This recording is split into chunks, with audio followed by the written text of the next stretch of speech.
there, everyone. Welcome to our next installment, World War II Trivia. But before we get into this fun game, want to give you an update on where we stand with our donations. You can see the, what did I call it earlier? The bleeper bar. The beeper bar up there. The beeper bar up there. We're at $704, almost a quarter of our goal, but that's not entirely accurate, is it, Libba? No, because we have had folks call over the phone, and so far we have raised $225 from our phone donations, and one of those, our most recent one, was Marianne Burke, who donated $50. Thank you so much, Marianne. That is awesome.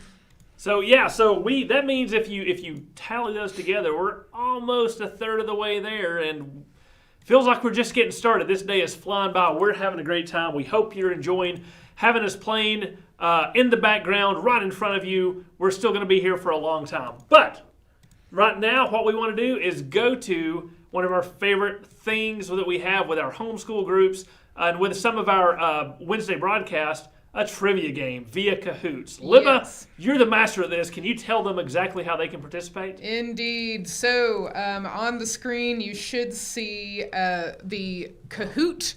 That's the way we're going to do our trivia. So Kahoot is a website. You just go to www.kahoot.it. And the best way to do this is to really have two different devices or two open tabs, because you want to watch the live stream to see the questions. Yes. And then you're going to use a separate device or a separate tab to input your answers. So once you go to kahoot.it, it's going to ask you for a game pin, and you see it right above. That is the game pin, the 5204899. And then you just type in your name or a team name if you want to go that route. That's totally fine.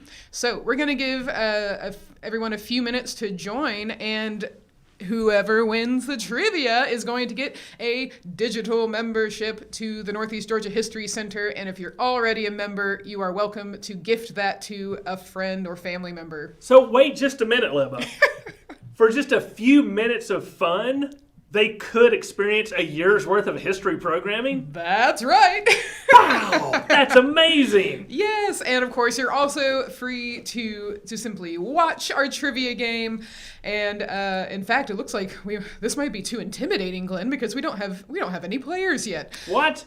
So maybe I'll be the one player, because I gotta admit, I haven't brushed up on my World War II trivia in a while. It's been at least 6 months, right? Yeah, well, yeah. Since you read all those World War II books. Well, I did portray a Rosie. That's right. For our live stream. That was probably one of our March live streams, or one of the earliest ones. It was, yes. She's a great Rosie the River. Oh, yeah. You wouldn't believe it. So that was a lot of fun. It was really fun, because we got to learn about the Bell Bomber plant in Marietta, Georgia. And I wasn't familiar with the plant, and I was amazed at, one, just how gigantic it was. It was like its own little city in a way. I mean, the size of this plant, where they were making B-52 bombers. B29. B29, thank you. You're thinking of the band. That's so funny. Is there even a B-52? There's a B-52 bomber that was that they're still using. Actually, it started in the late 1950s, since B-52. But they're still using it in the U.S. military. It is the longest-lasting airframe in all of military history. That's neither here nor there. But the B-29 in Marietta was a very significant part of Georgia's contribution to the war effort. I see that one of our viewers says that the pin isn't working. Maybe I have had it up for a while, so maybe I need to refresh this. So let me work on that for a second. But Glenn, for those of us, for maybe our younger audiences who haven't studied World War II in depth, can you sort of give us at least the, in a nutshell, version of, hey Glenn, how did World War II start? So I'm going to try to get this working for us. So just a moment. Okay, yeah, sure. So, World War II is currently, and has been for a while, very popular in terms of what we think of as our popular consciousness, partially because it's still within living memory, right? Lots of us, we're losing those veterans and those who experienced World War II at a fascinating rate. But there for a while, they were sort of our dads and our granddads, and some of them didn't talk about what they did in the war, their experiences, and there's a lot of interesting reasons for that. But World War II was, well, a world war and was the largest single conflict that humanity has ever experienced on this planet. As a result, it's going to be a big part of our history, a big part of our collective memory and consciousness. So, but why? Why just something that's a conflict going to be so big? Because it had huge, long-lasting effects on our respective nations, especially here in the United States. It sort of set us up as a world power. It started the Cold War, and it kind of put America on top and thrust us onto not only the international scene, but international leadership for decades. And so the effects of that politically, economically, socially, nationally are still with us today. All right, looks like that new game pin is working. We've got Olivia and NJ Mayer. Welcome, guys. We've got Mr. Banana in the UK. Oh, that's so cool. Yeah, you know, one of the really cool things about about doing these live streams is that we actually do have a few people outside of the United States that join us, which is just so neat. There was Dan from Wales, wasn't it? That's right. Yes, there was Dan from Wales, and there was someone in the military that was watching. I can't remember what country it was, but definitely wasn't the United States. Right. So that's been really neat too. So let's give everyone maybe another minute or so to join our trivia. I see people are joining. Welcome, Ruthie. Excellent. Welcome, Kristen. Yeah, so we got some folks joining. Great. I wonder if Olivia is Olivia. I wonder. I know. Is that Olivia who sent us a letter? Let us know in the chat. Now, Glenn, I see you've got some items there on the desk. Do you want, while people are joining, can you tell us a little bit about that helmet you got there? I certainly can. Let me pull this over just a little bit. So, you know, here's it's an American helmet. It's a GI helmet. Technically, it is the M1 helmet that was developed in the United States really began general issue in 1942.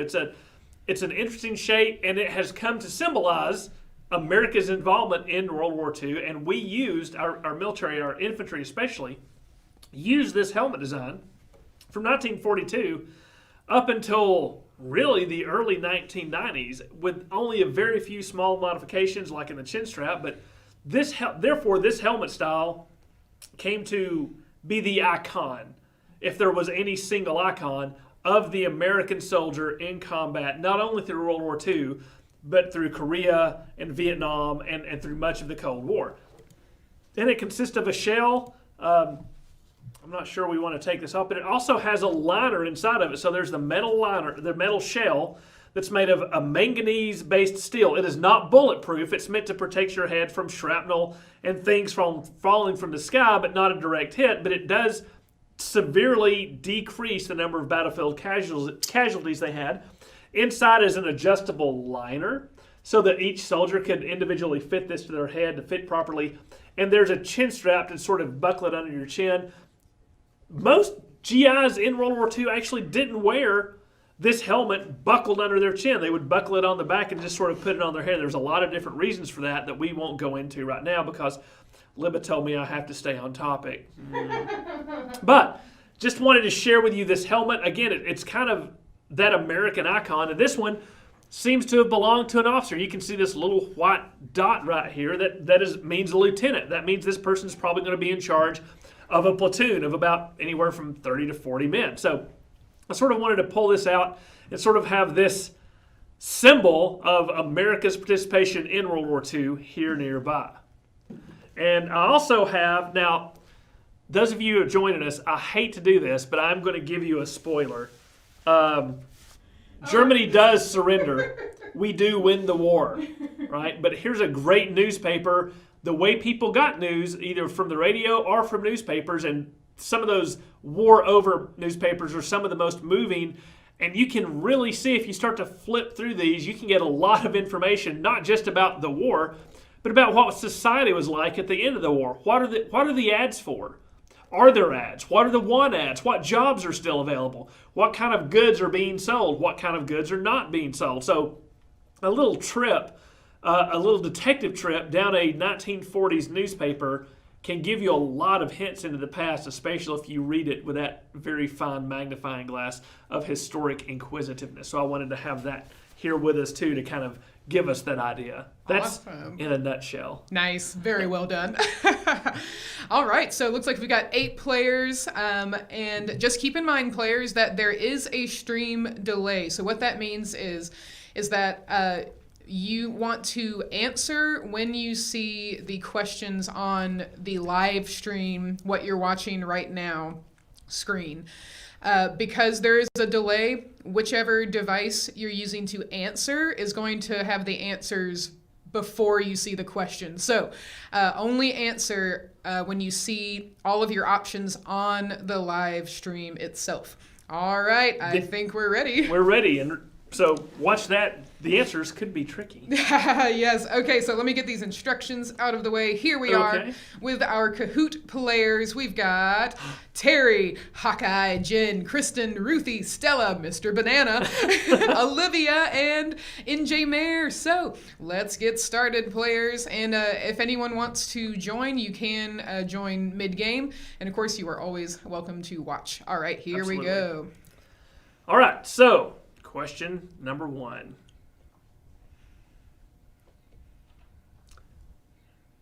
What was the longest battle of World War II? Was it Battle of Midway, Diamond, Battle of the Bulge, Circle, Battle of the River Plate, or Square, Battle of the Atlantic?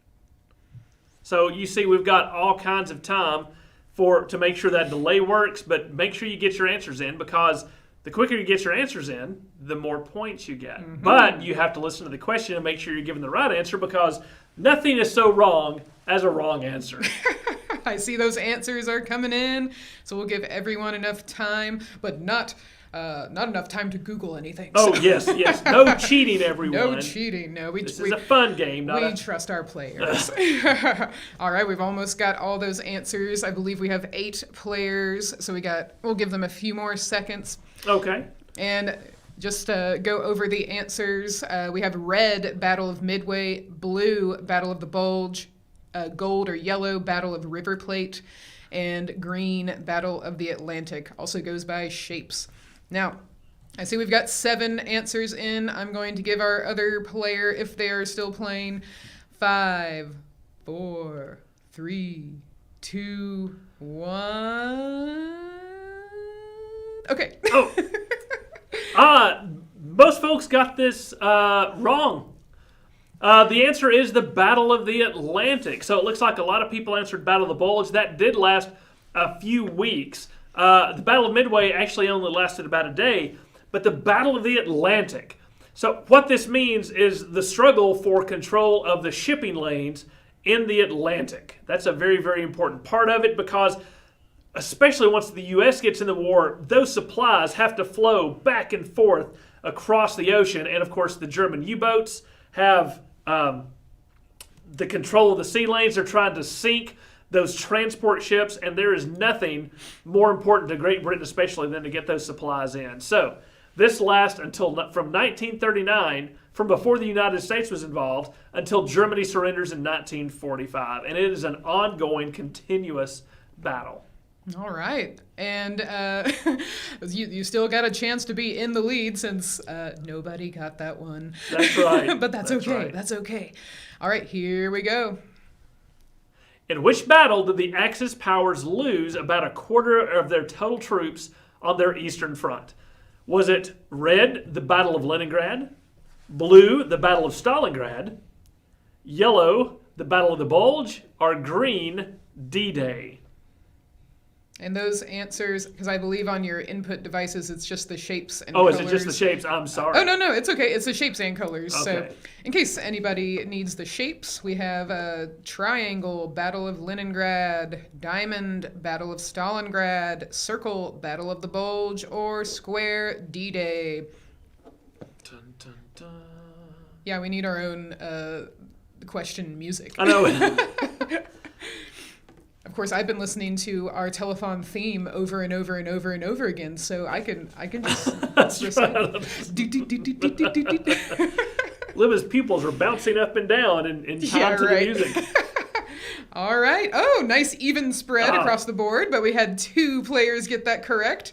And it was the Battle of Stalingrad. Let's learn a little bit more about that after we see who is in the lead. Absolutely. And it is Stella, followed by NJ Mayer. Awesome. Great job. All right. So let's learn a little bit more. Yeah, so the Battle of Stalingrad was one of the bloodiest campaigns in human history. It was a blow from which the Axis never recovered and marked a turning point in the struggle to liberate the Soviet Union. Now, the entire invasion of the Soviet Union by the Germans was something that the Russians, quite frankly, were not prepared for, and the Germans swept through. Hitler himself said that attacking the Soviet Union would be like kicking in the door to a rotten house. The entire thing would come crumbling down. And the Soviets did incur most of their casualties during the war in this first 6 months of battle. But they got to the River Volga, and at Stalingrad, the Soviets knew that they had to hold. And going into 1942, this was the major German effort of the war.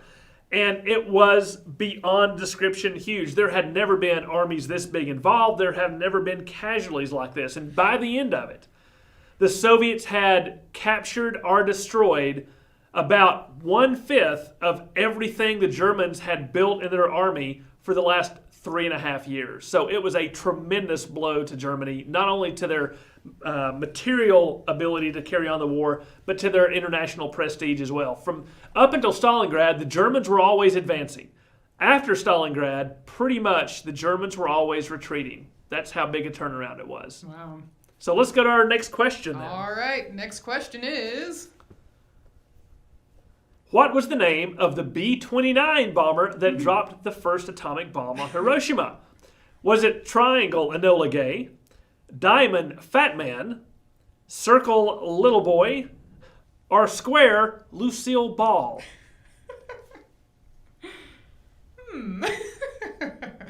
I think I can at least narrow it down just a little. Perhaps a little. The answer may surprise you. May surprise you. All right, let's see. Let's let them get their answers in. We've already got 1 answer in. 2, 3, 4. I didn't realize how much my hair was until I just looked at myself in the monitor. All right, and... So the correct answer is the Enola Gay. Now, Fat Man and Little Boy were the names of the 2 respective types of atomic weapons, but the Enola Gay was the airplane. So let's see who got that right and now who's in the lead. Ooh, NJ Mayer coming to the lead, followed by Stella and Ruthie. Very good. All right, so let's learn a little bit more. So the Enola Gay was piloted by Lieutenant Colonel Paul Tibbets, and it was the plane that dropped the first atomic bomb on Hiroshima August 6th, 1945.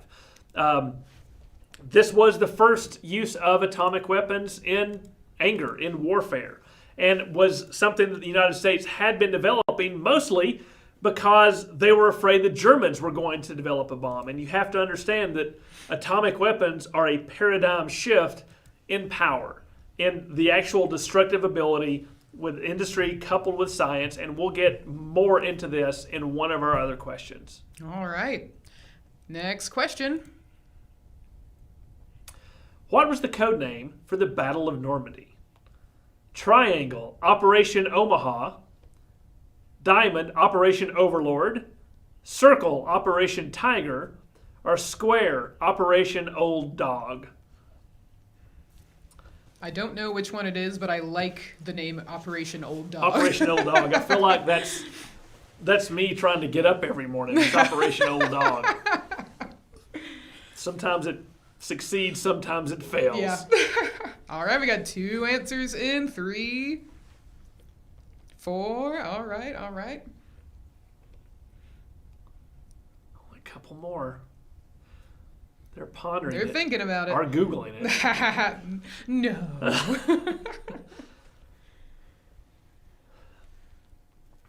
My dear technical son would say, I'm not Googling it, I'm Yahooing it. And you didn't say we couldn't do that. Like father, like son. Like I'm father, sure, like yes. son, I suppose, yes. All right, we'll have a few more seconds. We've got 6 answers in so far. They're thinking. All right, 5, 4, 3, 2, 1. Let's see what the answers are. Okay, most people got that. Operation Overlord. So let's see who got those answers, and then we'll learn more about it. All right. Oh, nice. So NJ Mayer is in the lead and has the highest answer streak of correct answers, having 3 in a row, followed by Stella. But Mr. Banana in the UK is coming up in the ranks, I see. That's right. All right. So Operation Overlord was launched on 6th of June 1944 with Normandy landings on 5 separate beaches. There were 1,200 planes, airborne assault planes, that preceded an amphibious force of over 5,000 ships. This was truly America's largest effort in the war, and the British also played a very large role. The British that day would be attacking 3 of the beaches, while the Americans would be attacking 2. It's the culmination of much of what America had been trying to achieve, and Great Britain for that matter, in trying to open up a front on the actual continent of Northwest Europe and strike directly into the heart of Germany. All right, next question. What English codebreaker created a machine that helped to decrypt Nazi messages? Was it Triangle, Stephen Hawking, Diamond, Sir Nicholas Rode, Circle, Alan Turing, or Square, William Whittaker?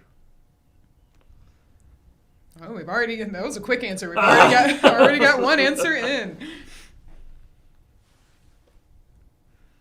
Did you choose these photos or did Marie? I think Marie chose Oh, these they're photos. great, yeah.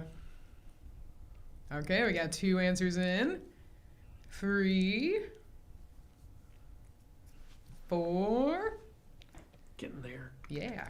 And of course, for all of our viewers, you can also take this opportunity to make a donation That is of correct. your choosing. That is correct. The link for the donation is in the description of our YouTube live stream and our Facebook live stream, as well as the comments if you look back. All right, I think we're down to 6 players now. Okay. So I'll give mystery play. Okay, there, yay. Yeah. Okay, so a few people got it. That's was right. Alan Turing. Alan Turing. Very cool. So let's learn a little bit more about Alan Turing after we see who's in the lead now. Oh, nice. So, NJ Mayer, you are still in the lead, but Mr. Banana in the UK is making a comeback. And NJ Mayer has a streak of 4 correct answers in a row. They know their history. Is that what the flame is? Yes. Because they're on fire? They're on fire. Nice. All right. And then I also want to point out that Hawkeye Jen is also coming up in the ranks, so great job. All right, let's go to our answer. So Alan Turing played a pivotal role in cracking the intercepted coded messages, especially in trying to decrypt and decipher the Enigma machine. And this is a big part of the Battle of the Atlantic because it was through Enigma that the Germans were sending codes to their submarine commanders, letting them know where the convoys were, when they were leaving, when they were arriving, when to attack. And as crucial as that Battle of the Atlantic was, having that inside information was incredibly important to the Allied victory. Now, if you want to know more about Alan Turing, there are a couple of great books, but if it's still up, and I think it is, there's actually a fantastic movie about Mr. Turing that is available on Netflix. Oh, yeah, I've been meaning to watch that. I can't remember what the actual name of it is. I can't either. I'm sure someone in the chat Maybe will let someone us in know. the chat can share that. But it's a really good movie with Benedict Cumberbatch playing Mr. Turing. Oh, yeah. All right, let's go to our next question. Where was the first atomic bomb tested? Triangle, New Mexico, Diamond, Nevada, Circle, Arizona, or Square, Montana? Now, I don't know this, but these all seem like plausible places. Right. So, we'll see. They're going to test them far away from anything else. Yeah. Because it's an atomic bomb. You know? And that's the interesting thing. There were 2 types of atomic bombs, Fat Man and Little Boy, as we've already discussed. and they used different methods to create the fission-based explosions. They knew one would work, so they didn't have to test it, but the other one they needed to test, and this is the one that happened in, I almost said it. Oh, we've got 7 answers in. Okay, so only 2 people got that one. New Mexico. It looked like a few people were guessing Arizona. Arizona. That's a fair guess. Yes. All right, so let's see who's in the lead now, and then we'll learn a little bit more. Oh, nice, Ruthie. Way to rise in the ranks there. We still got NJ Mayer in the lead, followed by Mr. Banana in the UK. All right, so let's learn a little bit more about those testing sites. Right. So the first atomic bomb was successfully tested at New Mexico's Alamogordo Bombing and Gunnery Range on the 16th of July. Now, this is where, out of New Mexico, was also where the entire project was trying to develop the atomic bomb. This is where the scientists were. It was incredibly super duper, can't believe it, top secret. As a matter of fact, it was so top secret that Vice President of the United States, Harry Truman, didn't know about it.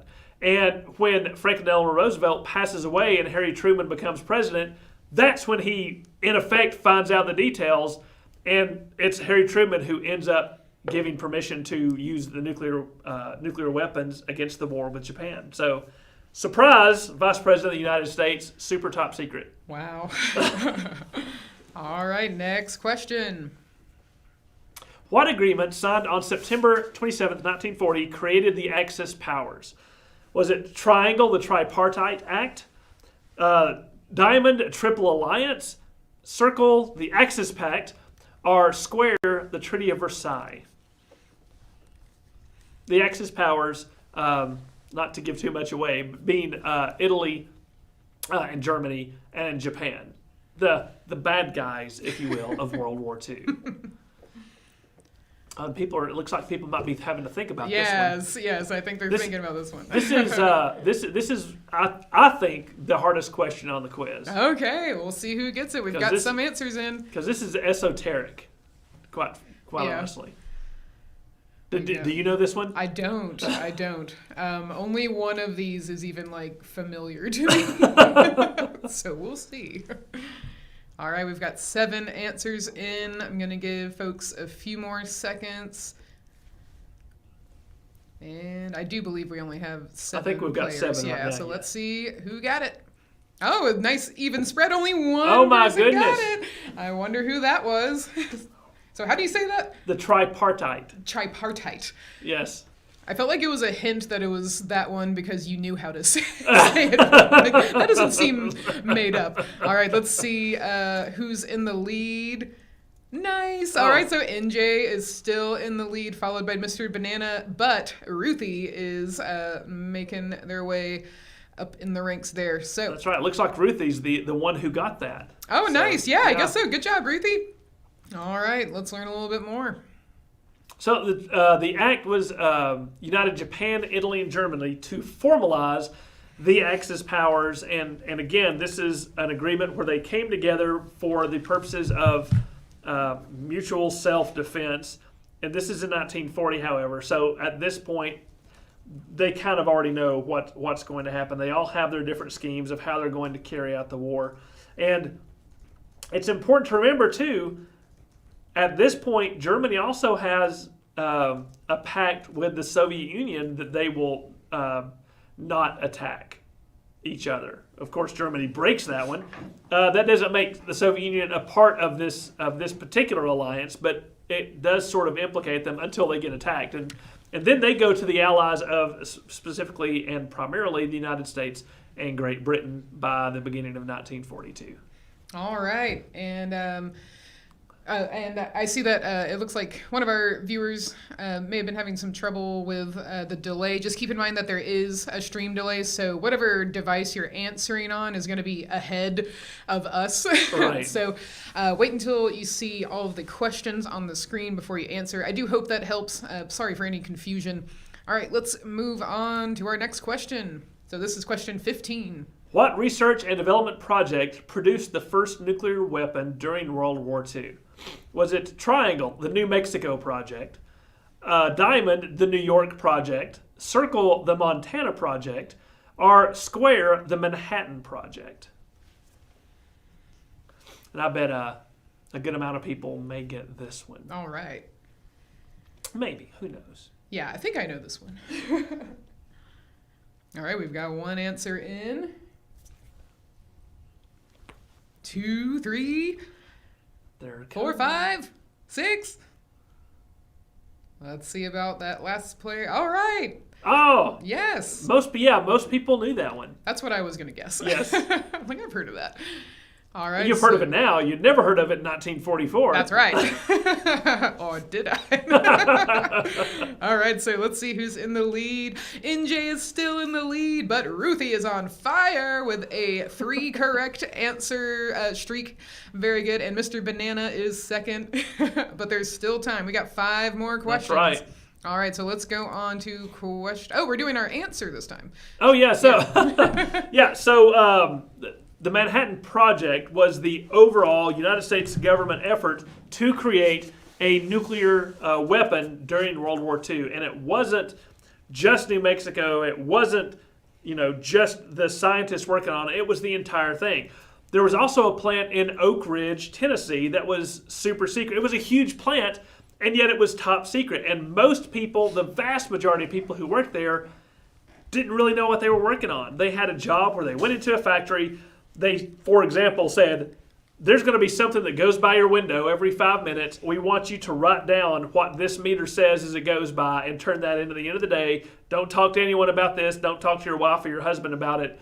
Mum's the word. If you get found out, you're going to jail. Here's your clipboard. You will do this for 2 years.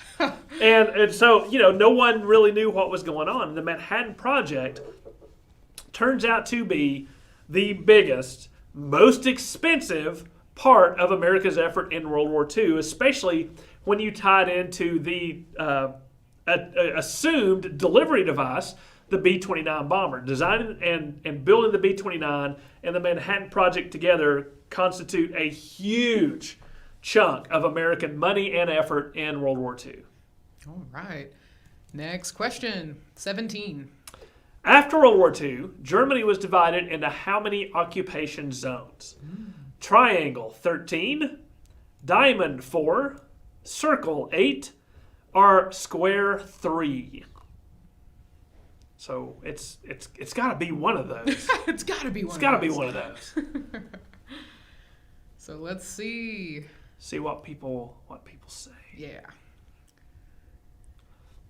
And while we're waiting, again, if those of you who are watching, if you want to play, that's fine. If you don't want to play and just watch, that's also fine. But don't forget our ticker up there where we're trying to get some donations. Because believe it or not, this trivia program is one of the ones that we use pretty regularly in a lot of our homeschool and classroom activities because it's engaging. It gets the kids going. It lets them participate in a give and take situation where they can not only look at the answers and guess at the answers, but get a little bit of information about the answers, just like we're doing with you. Oh, they love it.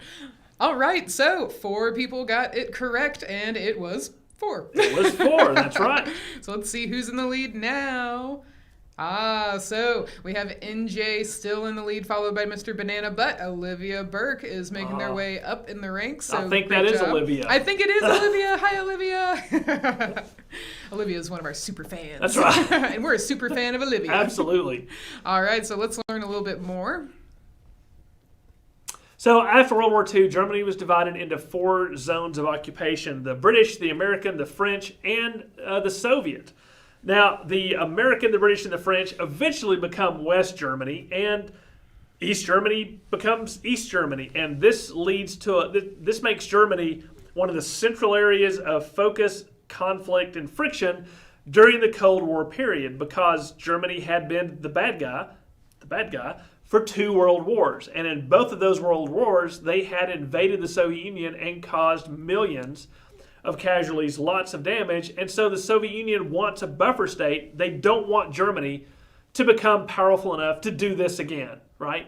They've done it twice already. So that leads to this part of Europe, Germany, becoming a huge focal point. No matter what else is going on around the world, Germany and Berlin is where the Western powers and the Soviet Union really come face to face in a lot of different ways. The Berlin Airlift, the Berlin Wall, the reunification of West Germany, and of course, Germany doesn't actually come back together until, I guess, formally 92, something like that. 91, 92, 89. It depends on how you count it, but right there around 1990, it takes them, 40 years plus to become a new country again. Wow. All right, next question, number 19. On which beach did the Americans run into a firestorm of resistance during the D-Day landings? Was it Triangle, Utah, Diamond, Juneau, Circle, Omaha, or Triangle, Blue? Square blue. I'm sorry, Square Blue. You're a historian. You don't have to know shapes. Shapes is geometry, and geometry is math. Yeah. That's my excuse anyway. Oh, goodness. Oh, that's... What happened? I honestly don't know. That was strange. That's no good. Sorry, folks. That's never happened. There's no way to go back, is there? I don't know. Let's see if I can. Okay, resume. No need to answer this time. Okay, so, well... Nope. Oh, sorry, folks. Oh, no. Well, I guess, let's see. If I go back, let me just see. Okay, resume. No! What? Oh my goodness. Well, I guess it just skipped ahead. I'm so sorry, but Ruthie is in third. Mr. Banana's in second, and our winner is NJ. Oh, well, I mean, that was quite a bit of trivia anyhow, but I'm sorry, folks, that it skipped ahead of us. It seems like we have our own little tech issue, but... Great job, though. We have 3 awesome players, and of course, all of y'all are awesome for playing. But NJ, if you are not already a digital member of the Northeast Georgia History Center, you have just won a digital membership. And yay! What I will do is I'm going to, you just need to either message us. If you're watching on Facebook, you can just message us on Facebook, or you can email us, and I'm going to put the email in the chat right now. But also, congratulations to Mr. Banana and Ruthie, and thank you so much for playing. So let me put our email address in the chat so that, NJ, you have a way to contact us so we can get you that digital membership for You Our Friend. Congratulations. That's right, and if you like this, sometimes we do something every week on Wednesday for just the general public, and sometimes we'll do these trivia games. So if you want to keep an eye on getting programs like this participation in the trivia game or lots of other stuff, like us on Facebook and follow us there, and we always keep our events up to date on that. You can get your notification. I almost said warnings. You can get your notifications that we're going to be doing some of these programs. Most of this stuff is also on YouTube, but now, NJ, that you're a digital member, you're also going to have access to a lot of exclusive things. And if anyone out there wants to become a digital member as well, it's only $3 a month or $35 a year, and you can go to our website. And I think there's also a link on our Facebook page that can give you the information for becoming a digital member. And if you also want to help get that beeper bar up there moving forward, we're doing really great on our goal. Thanks everyone for being such great supporters of this and other programs. We are excited to be here. We're going to be here all the rest of the day and deep into the night until tomorrow morning. So we hope you'll keep an eye on us. There's a PDF you can download to get a full schedule of events. You can also click on the link and look at all the different tiers of giving. We have things from $5 all the way up to $1,000. And for each one of those tiers, you get something special, including one of my personal favorites at $100 or more, your Northeast Georgia History Center mug, delivered right to your door for a tasty hot beverage of your choice every single morning. That's right. So I'm putting our donation link as well as the link to our program right now just did it in the Facebook chat. I'm going to do that as well in the YouTube chat. So here we go. And everybody said that was fun. I'm so glad. Yeah. Sorry for the tech issues, but I'm so glad y'all had fun. Great to see you back, Terry. Terry's one of our super fans as well. Jennifer, thank you so much. Tim from the UK, thank you so much for joining us. Ruthie and, of course, Olivia. Oh, and I see that Let's see. I just saw that one of our Ruthie is from. Of course, I was curious. So Meyer and Ruthie, thank you so much for playing. Meyer and Ruthie are from our Homeschool Connection program. So thank you so much and great job. No wonder you were so good. Yes, no doubt. Yes. Okay, guys. So our next program is a really great one. Marie is going to be taking us on a tour of fashion history with fashion through the centuries. Now, we got a lot of mannequins to set up. That's right. So I'm going to play a video. Now, this is a really fun project we did earlier this year when we did a live stream about the history of Les Miserables, the musical. And if you want to know the real history of Les Mis, then you are about to learn in a very fun way. So enjoy this video. We're going to get set up for Marie's Fashion Through the Centuries. And again, please donate what you can. The links are in the chat and in the video descriptions. Right. We will see you in just a minute. All right.